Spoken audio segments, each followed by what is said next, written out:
tout changer mon comportement na biso parce que ma bêtise na biso wana ils ont ramené musique na biso na pauvreté wana ils ont côté la biso tout côté les biso toujours zanga même kozana ba médecin pembeni na biso na vanji kala mingi tina tala ba petit na mo Ronald Lianga à côté non vieux chauffeur à papa imba auto benga père na biso pour ce qui non papa imba kufi na bien petit tika buzo baron il y a beaucoup à daï na ah sérieux oh tala ba image batindi oh na tala makino na jusqu'au télévision na fungoli na tala bo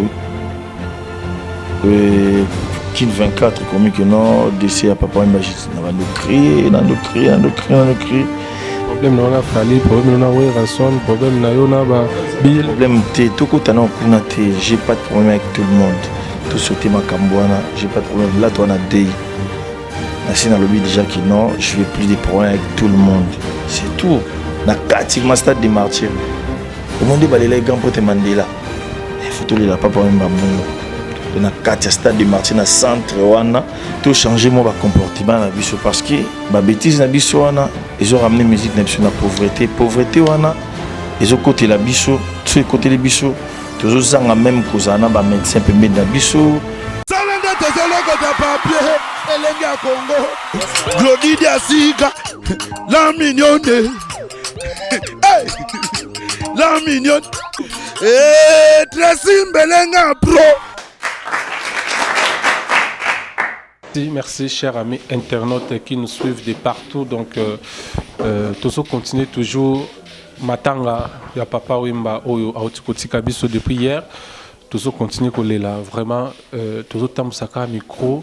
Il y a www.elengakongo pour la cause impression. Il y a artistes, musiciens, Oyo, bah vivre tout bah vécu. Na papa Wimba pendant qu'il était encore vivant, tous ont impression. Et puis tous ont vraiment participation à mon corps, émotion est tellement fort, allez-y comprendre, mais tout ça l'effort il y a pour lobby sabango. Aujourd'hui je suis avec l'artiste et musicien Célio Scram, les grands mayas, c'est vraiment vous comprenez émotion est vraiment tellement makasi meto komeka kosola naye ayebisa biso pona ye papa Wemba azalaki nani na ba souvenir ni nazalaki nango et puis lilobani na koza nango pona ba musicien par rapport ya douleur oyo ebeti côté na bango c'est Léo mes condoléances. Oh merci pareil mon frère. Émotion za makasi c'est le scram mais tokosola kama muke ozalaka makasi ya kosola la biso muke par rapport ya papa Wemba oyo auti kotika biso c'est le temps ozwaki message wana ya mort ya papa Wemba o recevoir ki ndenge nini. Bon le quoi na ki na émission na Papi Mboma na tongo ponga zaka na linga mingi ponctualité na l'amour déjà tongo na repasser ba bilamba na ngai na d'habitude na temps sur 3 tenues na roulata na tala qui est bien tout et na tongo il y avait un petit à moi produit ça qui n'a pas allé tout vendre il fallait que langa CD le quoi dans les émission pour me garder ba DVD nanga et ça dit que na vandi kala mingi tina tala petit nanga mo Ronald Lianga à côté non vieux chauffeur à papa imba auto benga père na biso pour ce qui non papa imba kufi na bien petit tika buzo baron et après na mati likolo na jui clé à cuisine pour na chauffer damas tout na chablo réunion tout le roi bon à kate dimanche na chablo réunion tout place mon corps et ça dit que petit nanga su Jesse disait ça benga alors vinde nini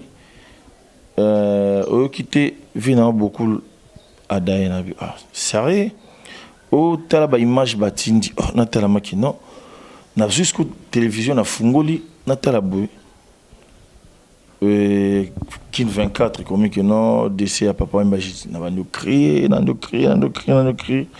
ti ba kalmenga après dans mes copains bien bienvenu mangani l'autrichien asinga que c'est sérieux ton vieux papa Wemba est décédé tout dans tout sur la Cordélie Malongue à partir à Abidjan qui m'a émotionné à Makassi Et le quoi on a une émission, le but qui est ça émission là Papi Mboma, il a des questions un peu, il faut se ressaisir quand même. Tant qu'on lit à coup donc na bané ko dame vidé tout. Et vrai maïe le quoi bandeko ba ke belé na nga mona parler maïe tout va na bandeko tout partager pour makamon qui m'amène na yo tala susu bala ki sunde vi beaucoup la kwe na bio ba obeko vraiment solo ya qui passe bon biso ba auto tikali to ibaka ko vanda parce que dans la vie ne vaut rien ne vaut la vie, tout est vanité. Dès que vandi boy papa Mbaki il faut interpeller l'artiste moni to perdre Alain Moloto, Marie Samou, le vieux Papa Taboulay, Madjilou System, Papa Wendo, plusieurs artistes. King Kester Menea, Ndombo Petou, Baveli Kinga, Bavebi Myombale, Babiandunga. Vous voyez, ceux qui ont interpellé, ceux qui ont été côté, alors, tout le monde dirait que c'est vide. Mais concernant la bandeko, les banda, tant que artiste, tout les papa Wimba, tout changer mon comportement parce que les bêtises, ils ont ramené la musique dans la pauvreté. Pauvreté, ils ont côté la biso, tous côté les biso, tous ont même cause à un médecin pembé na biso, ba cardiologue,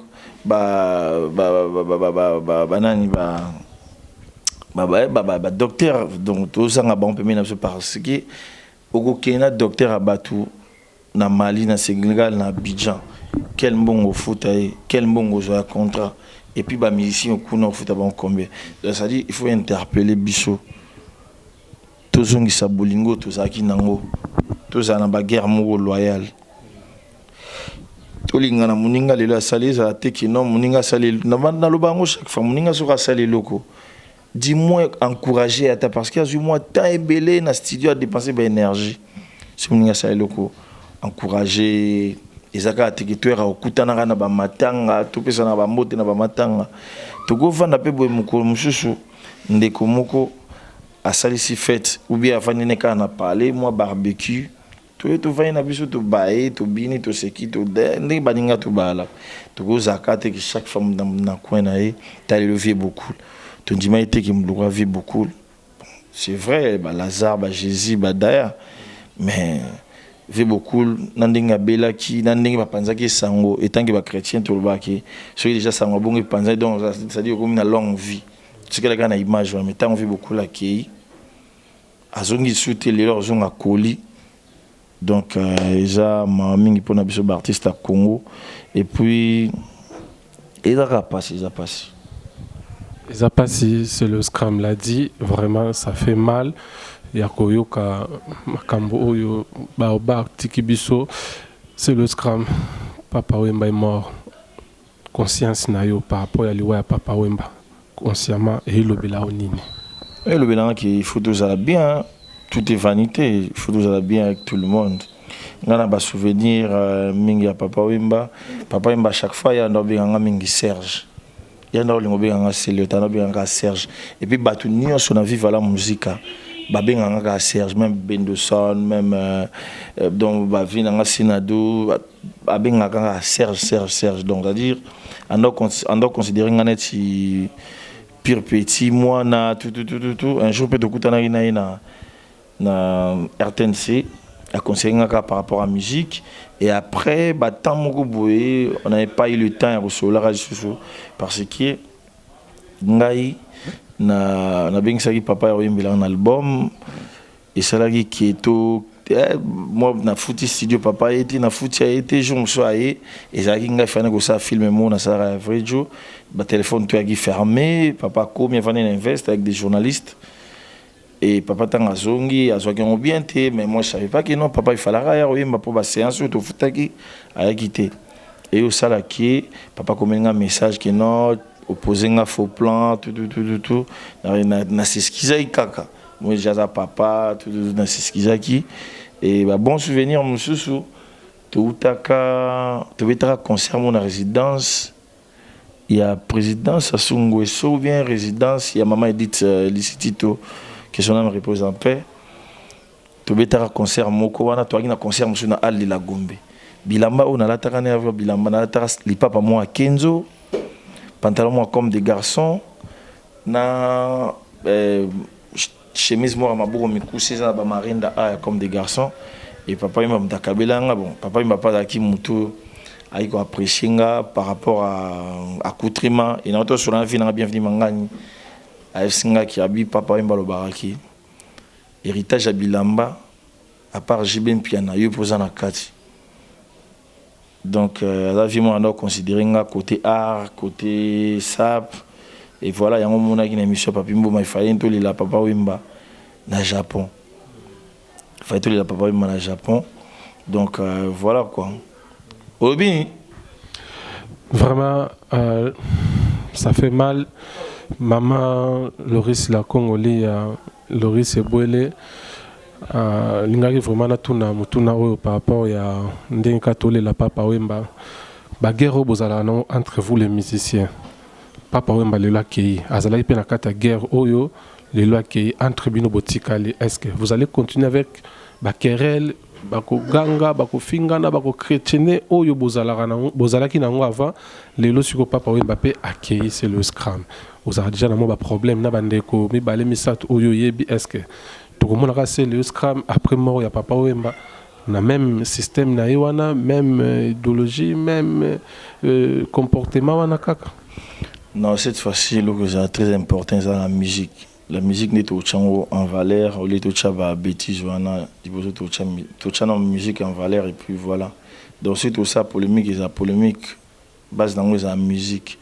Au moni le loba général des FAO sur moni même avant na Kenya kuna la taka imba ka danger ça la va tourner nae ana calme sans problème na mutu et ba ba sala ma be alimbisa na kwa nae mais l'habitant na zogi vi def na téléphone vi ala ki na émotion à makasi et tous les la papa wemba biso ba autotikali toi ba ndeni ya ovana baninga mutala na supérieur à te ba kombonyo se to ranango superlatif absolu grand maya soni tout est vanité kolomo kilinzambe tama ambasala biso donc atondi ba te papa mba kotika biso leo papa mba tiki biso na présenter ba condoléances ba na tu ya viva ba mina est proche ba pire vie net vie na George vie na Riva ba pire vie fuma ba on ba bingaka Serge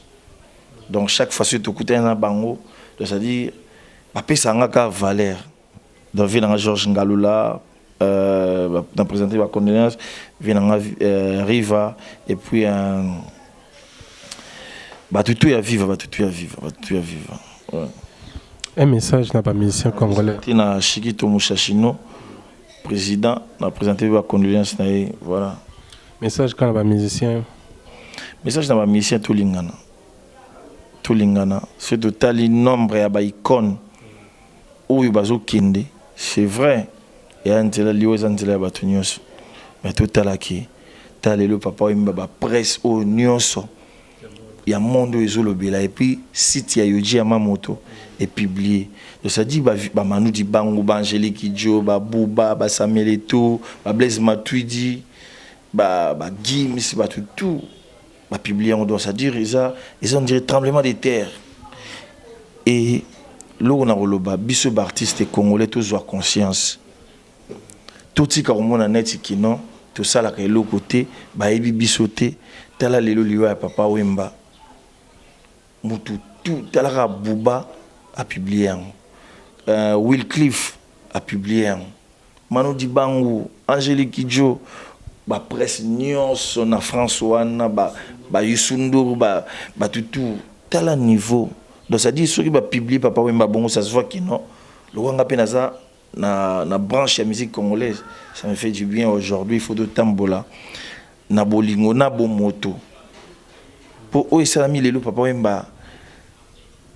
ndenge déjà ba journée comme bongo nga na éviter le na koloba na éviter donc ça dit ba mission congolais faut toujours en conscience ko banana batu nyonso ba vie ba master ba petit ba biloko wana nyonso zo ramener biso na kimobola yango moni toujours zanga même comme mara ba journaliste oko fouté combien oko mema psychologue oko fouté combien cardiologue oko fouté combien tala ni papa yamba kufi secouriste wana azo tala ni karabo je sais pas s'il avait peur de toucher corps ya papa yamba parce que musée mais na Côte d'Ivoire je sais pas si ba secouriste ba pour nga nazo rapé nazo na buka na Côte na Gabon momona ke na Gabon mbala moko baya bazunga bakotinga na katia ya mutuka na babandi mbala moko kosala nga ba soin ti bakina nga na hôpital bachinga beki mais papa yamba kufi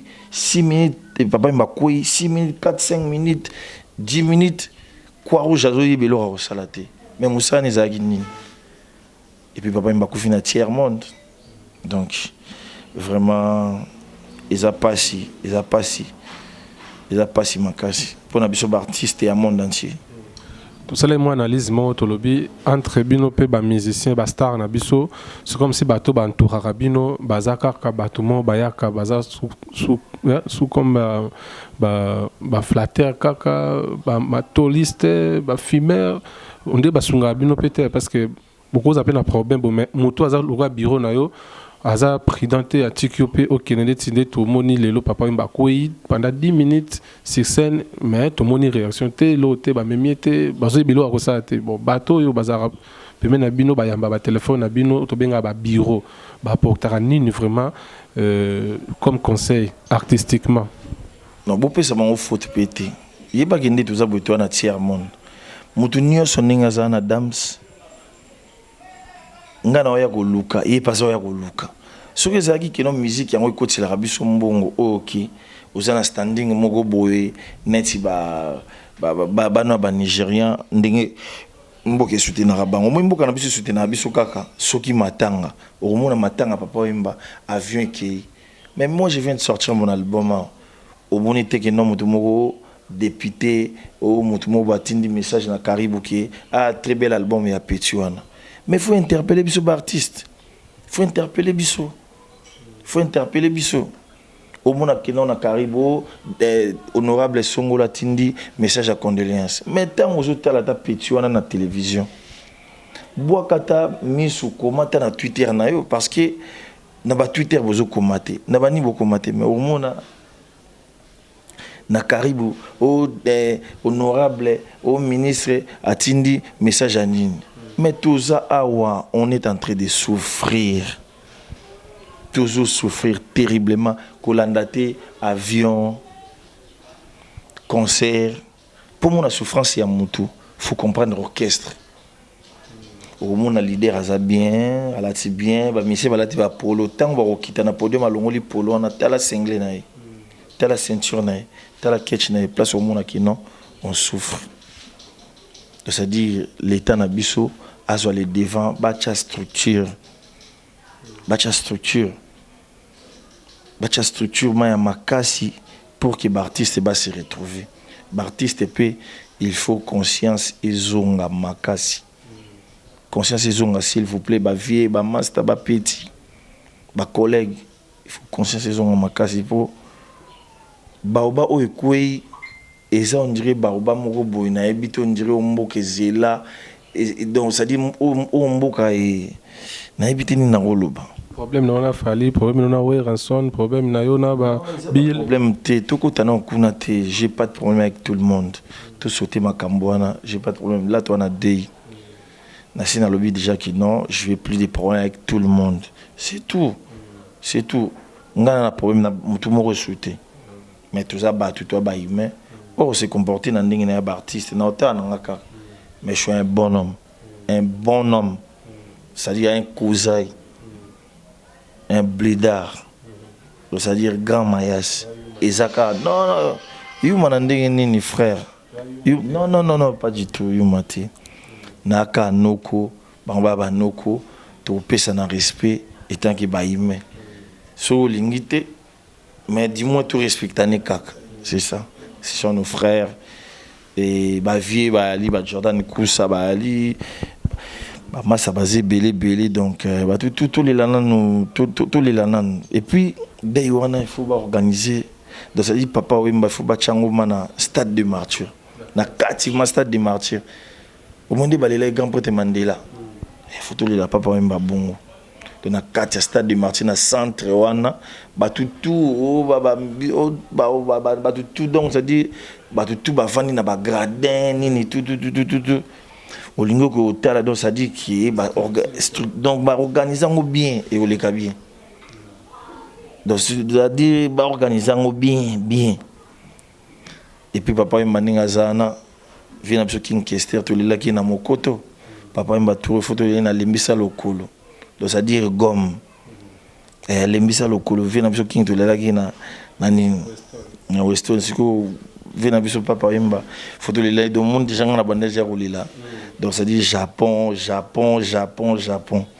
Voilà.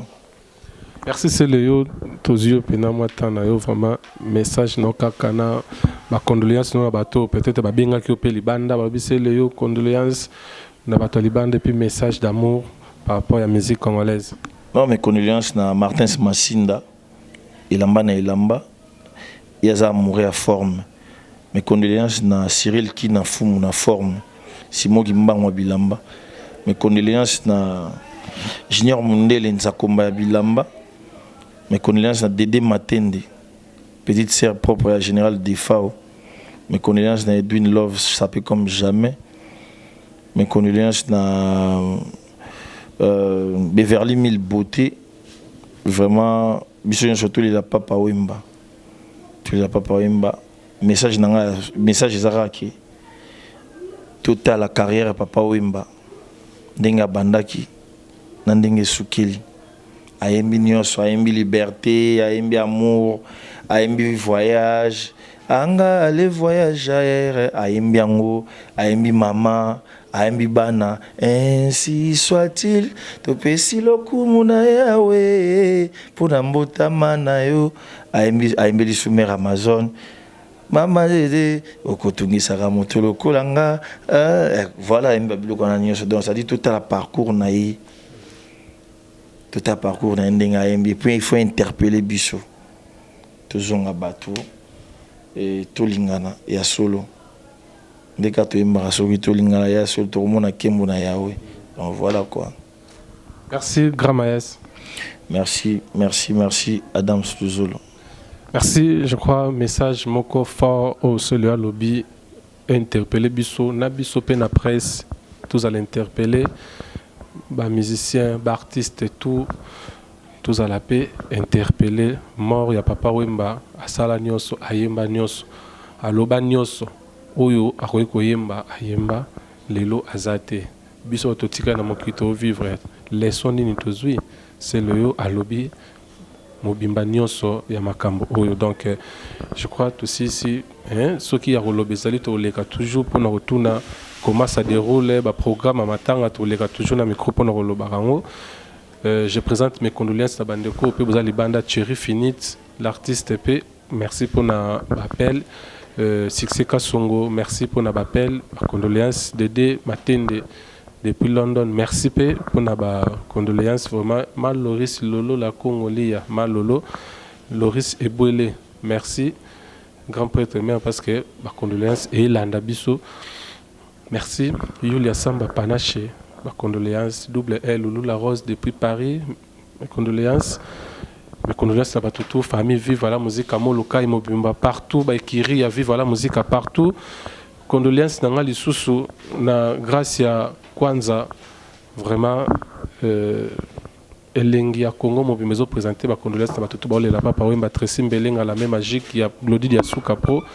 Merci aussi Snabiso. On se retrouve prochainement dans le numéro Mosusu car on a 3W elengi ya Congo to le la papa Wemba. Merci. Salanda tozoloko de papier elengi ya Congo Glody dia Suka la mignonne.